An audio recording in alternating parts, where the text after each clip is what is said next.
Kadiyam jumping car పార్టీకి full బూస్టింగ్లా మారింది. ఎన్నికల వేళ ఆ పార్టీకి అది ప్రచారాస్త్రంగా దొరికింది.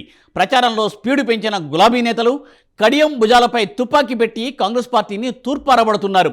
కడియం శ్రీహరి, నీవు మాట్లాడిన విలువలు నీకుంటే బీఆర్ఎస్ జెండాపై గెలిచిన ఎమ్మెల్యే పదవికి వెంటనే రాజీనామా చేయాలని వారు డిమాండ్ చేస్తున్నారు. దొంగలు, దోపిడీదారులు అంతా కాంగ్రెస్లో చేరుతున్నారని విమర్శిస్తున్నారు గులాబీ నేతలు.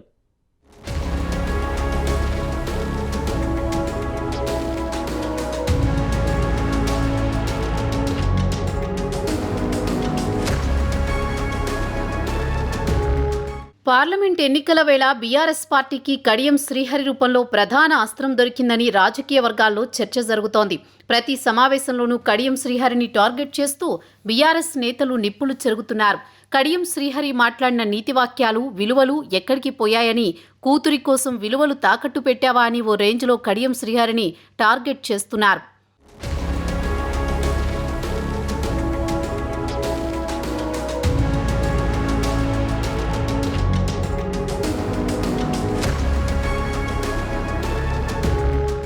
కడియం శ్రీహరి పార్టీ మారిన తర్వాత మొట్టమొదటిసారి వరంగల్లో పార్లమెంటు విస్తృత స్థాయి సమావేశాన్ని నిర్వహించారు బీఆర్ఎస్ నేతలు.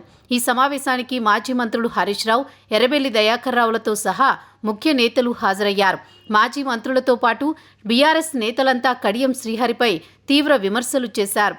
కడియం శ్రీహరి పార్టీ మారే కుట్ర 3 నెలల నుంచి జరుగుతుందని ఎమ్మెల్యే పల్లా రాజేశ్వరరెడ్డి అన్నారు. ఆరూరి రమేష్, పసునూరి దయాకర్ను కూడా కడియం శ్రీహరి పార్టీ నుంచి వెళ్లగొట్టారన్నారు.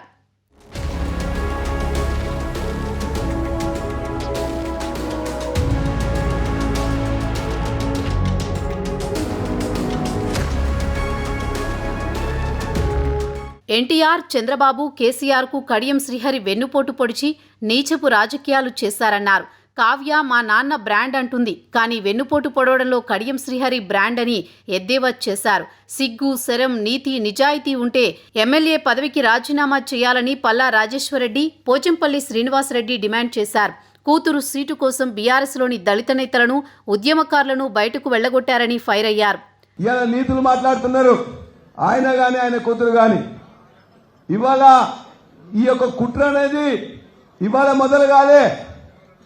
అసెంబ్లీ సమావేశాలు జరుగుతుంటేనే ఇవాటి ముఖ్యమంత్రి రేవంత్ రెడ్డి నేను తీసుకొని లోపలికి పోయింది.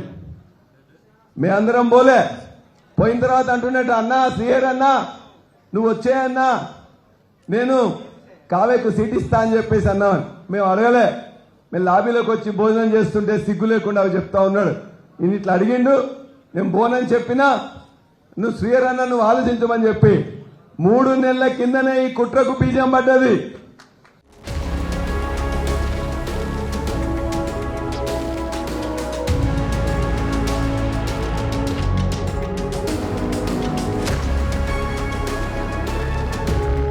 కడియం శ్రీహరికి ఎమ్మెల్యే టికెట్ ఇప్పించింది తానేనని, మంత్రి పదవి ఇప్పించింది కూడా తానేనని మాజీ మంత్రి ఎర్రబెల్లి దయాకర్ రావు అన్నారు.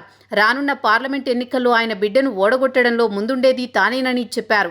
కడియం శ్రీహరి పార్టీ మారిన తర్వాత టికెట్ ఆశావహుల సంఖ్య పెరిగిందని, 25 మంది టికెట్ అడుగుతున్నారని ఎర్రబెల్లి అన్నారు. ఇప్పుడు ప్రజలు, పార్టీ శ్రేణులు కడియం శ్రీహరిని ఓడగొట్టడానికి కసితో ఉన్నారన్నారు.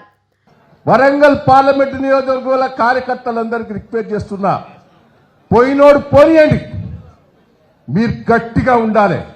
ఏదో చల్లబడ్డట్టు, ఏదో వారికి భయపడ్డట్టు ఉండొద్దు. లేచి ఎక్కడనే ఉండాలి బిడ్డ. నిన్న కేసీఆర్ గారు దేవుడుప్పుల కొత్త ఎట్లయితే ఉర్రూతలు ఊపారో ఆ ఊపు జరగాలి. కడియం శ్రీహరి గారి బిడ్డను పెడితే థర్డ్ పొజిషన్ ఉంటాం. ఆగాగు, సారీ నేను ఒకటే ఆగాగు, ఆ థర్డ్ పొజిషన్ ఉంటాం.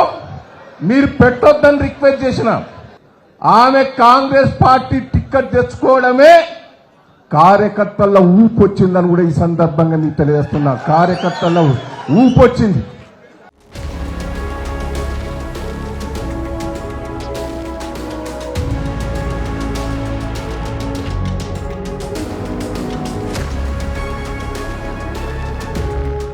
కడియం శ్రీహరి పార్టీ మారిన తర్వాత ఓ ద్రోహిపోయినా ఆనందం కనిపిస్తుందని మాజీ మంత్రి హరీష్ రావు అన్నారు.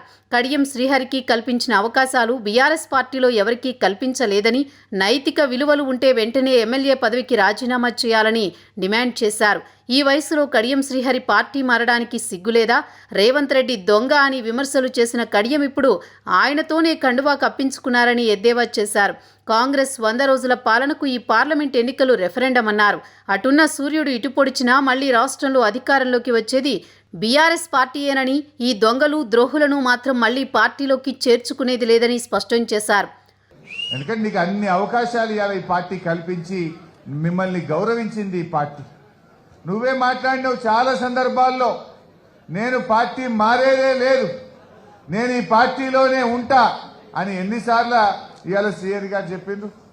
కొన్ని టీవీ ఇంటర్వ్యూలోనైతే అవసరమైతే రాజకీయాల నుంచి విరమించుకుంటే తప్ప నేను పార్టీ మారనని చెప్పినావు. మరి ఇలా ఎందుకు మారినవో సమాధానం చెప్పాల్సినటువంటి అవసరం ఇవాళ శ్రీహరి గారి మీద ఉంది. నిజంగా నీకు నీతి నిజాయితీ ఉంటే మీరెప్పుడు రాజకీయ విలువల గురించి మాట్లాడతారు, నైతిక విలువల గురించి మాట్లాడతారు. మీరు మాట్లాడే మాటల్లో నిజం ఉంటే ఈ పార్టీ ద్వారా వచ్చిన ఎమ్మెల్యే పదవికి తక్షణమే రాజీనామా చేయాలని చెప్పి నేను డిమాండ్ చేస్తా ఉన్నాను.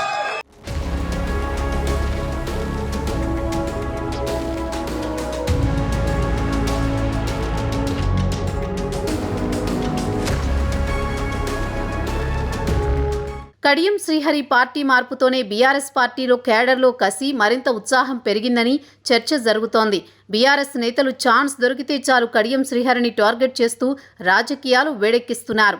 బీఆర్ఎస్ పార్టీ డీలా పడిందన్న టాక్ వినిపిస్తున్న సమయంలో కడియం శ్రీహరిలాగా బీఆర్ఎస్కు ప్రచారాస్త్రంగా దొరికిందని జిల్లాలో సర్వత్రా చర్చనీయాంశంగా మారింది.